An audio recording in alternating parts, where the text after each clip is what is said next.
இப்பொழுது வைகை மாதாவிற்கு பூர்ண கும்பம் காண்பிக்கப்பட்டிருக்கிறது. Vaigai மாதாக்கு rivers are blood and veins and muscles of India. In North India,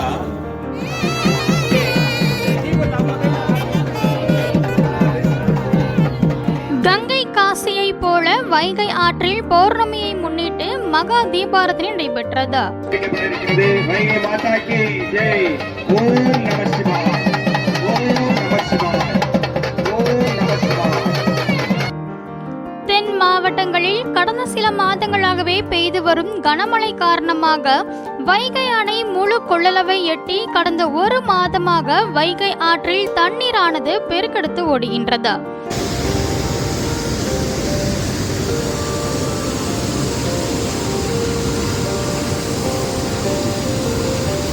இந்த நிலையில் வைகை நதி மக்கள் இயக்கம் சார்பில் ஆற்றில் வருடம் முழுவதும் தண்ணீர் செல்ல வேண்டும் என்றும் விவசாயம் செழித்து குடிநீர் தட்டுப்பாடு இல்லாமல் பொதுமக்களுக்கு தண்ணீர் கிடைக்க வேண்டும் என்ற வகையில் கங்கை காசி போலவே மதுரை பேச்சியம்மன் படித்துறை பகுதியில் வைகை ஆற்றிற்கு பௌர்ணமி தினத்தை முன்னிட்டு மாபெரும் தீபாரதனை நிகழ்வு நடைபெற்றது.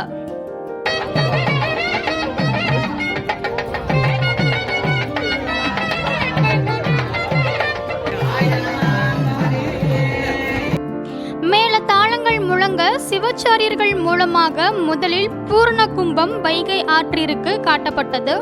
பின்பு 4 திசைகளிலும் தீபாரதனை காட்டப்பட்டது.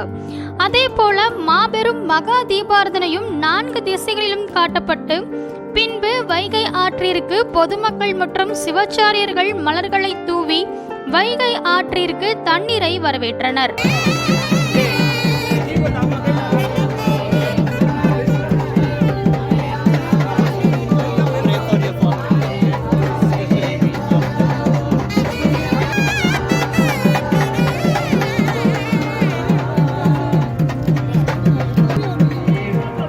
வைகை மாதாக்கு. வைகை மாதாக்கு. வைகை மாதாக்கு. இதனை அடுத்து இந்த மாபெரும் தீபாரதனை நிகழ்வில் வெளிநாட்டைச் சேர்ந்த குடும்பம் கலந்து கொண்டு சிறப்பித்தனர்.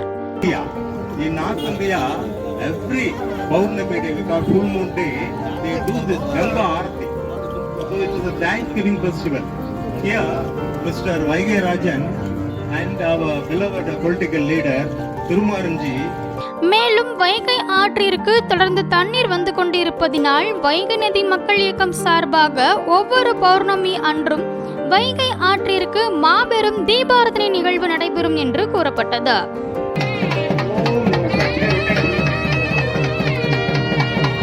வைகை மாதாக்கு ஜெய்.